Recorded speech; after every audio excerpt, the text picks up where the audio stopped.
Hey guys, I am feeling a little under the weather. I've been sick lately, but I really wanted to get this recorded for you. So bear with me, and we're going to talk about speed today. So here we start off with basically the definition. An object in motion has speed, and speed is basically how fast something is moving. You guys probably, remember this because your parents are driving and you know that the speed limit is 70 miles per hour, right? So speed is equal to distance divided by time. So that's why we say miles per hour. So if I traveled for an entire hour, I would go 70 miles, right? I'm traveling 70 miles for every hour. And so anything that moves across a distance over a set amount of time has speed. So here is a breakdown of what speed is and how you can basically manipulate the formula. Down here is how you manipulate the formula if you need to solve for time or distance instead of speed. And then we have a graph here. So this graph is showing you the change in speed over time. And I want you to pay special attention to what's on the left-hand side here. In other words, the y-axis. We've got distance right here. So I'm going to be talking about other graphs that have other things on the y-axis, but for now we're talking about distance. The easiest way to read graphs for speed is to think of them like a story. So down here at the bottom, I have time passing. So it could be like the chapters in a book or the minutes in a movie. Look at it that way. Time is passing at the bottom, and then my y-axis is, basically like the events that are happening in the story. And the line is kind of like your main character. So what is your main character doing? When you have a straight line that has a slope, like this one on the far left, that means that there's a constant speed. In other words, it's covering a distance in at a constant rate. So it's like going by fives or going by tens or something like that. But it's constant when it's a straight line. And so you could see this one right here, this steeper one, this one is fast, while this one right here is slow. Okay, but they're both constant speeds right there because they're straight sloped lines. Now, if you look at the curved one that says getting faster, that means you started out at a slower rate and then you got faster, faster, faster, faster. Like you started out at 5 miles per hour and then you went to 10 and 15 and 20 miles per hour. You could also go slower. I could draw a line here that shows me going slower. And if I continue this line, you can see where it's already turning horizontal.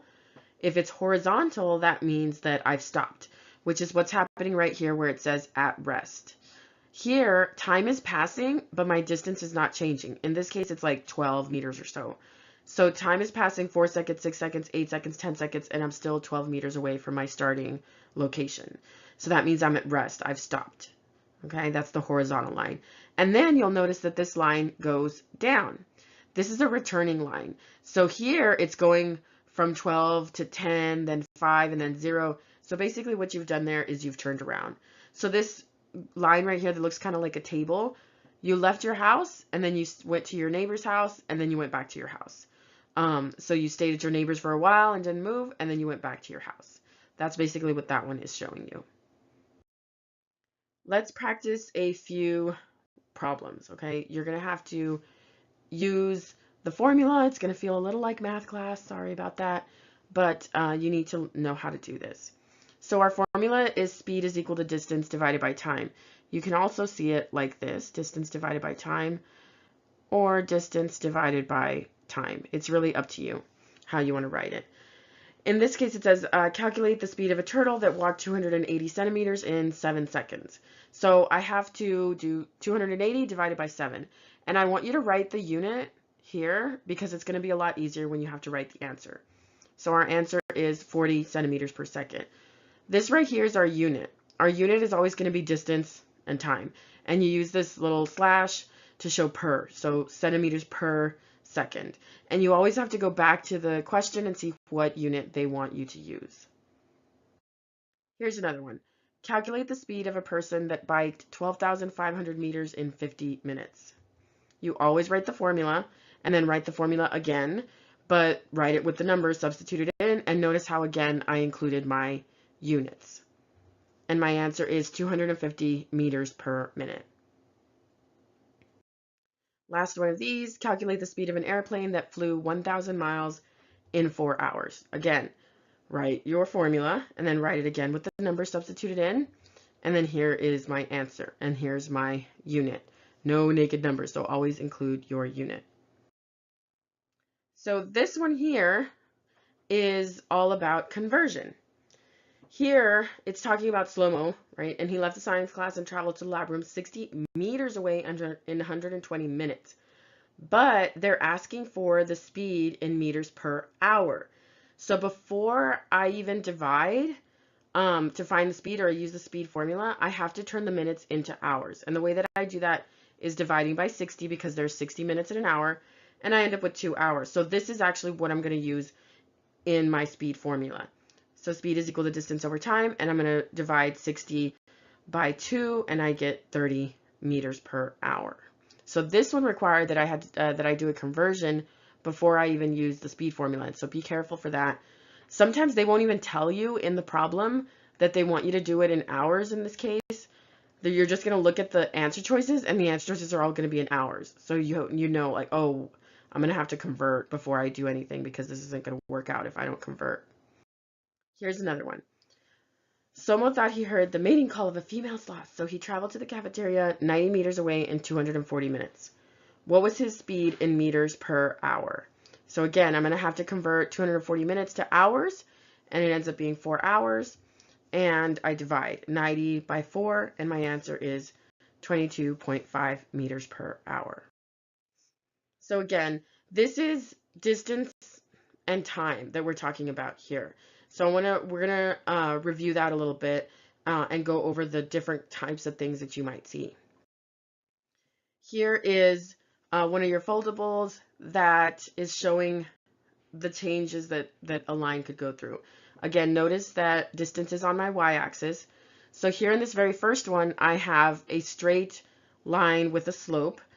And because it's straight, it's a constant, it's showing constant speed, so it's never changing. The next one to the right of that, I have a horizontal line. That means that time is passing, but my distance is staying the same. In this case, it's like 5. So as time is going on, I'm not moving. So here, the time is changing, but the distance is not. And then at the bottom on the left-hand side, we have a curve. We could also have a curve that looks like this, okay? And this is showing acceleration. Acceleration means that it's either getting faster or getting slower. Okay, a lot of people think acceleration just means getting faster, but it's actually just a change. And then in the final one, I am increasing my distance. I'm moving further and further away, and then I turn around, and now I'm getting closer and closer back to my original location. My distance is decreasing now. So the object turned around and headed back to its original location. So look at this one. This one, sorry about that.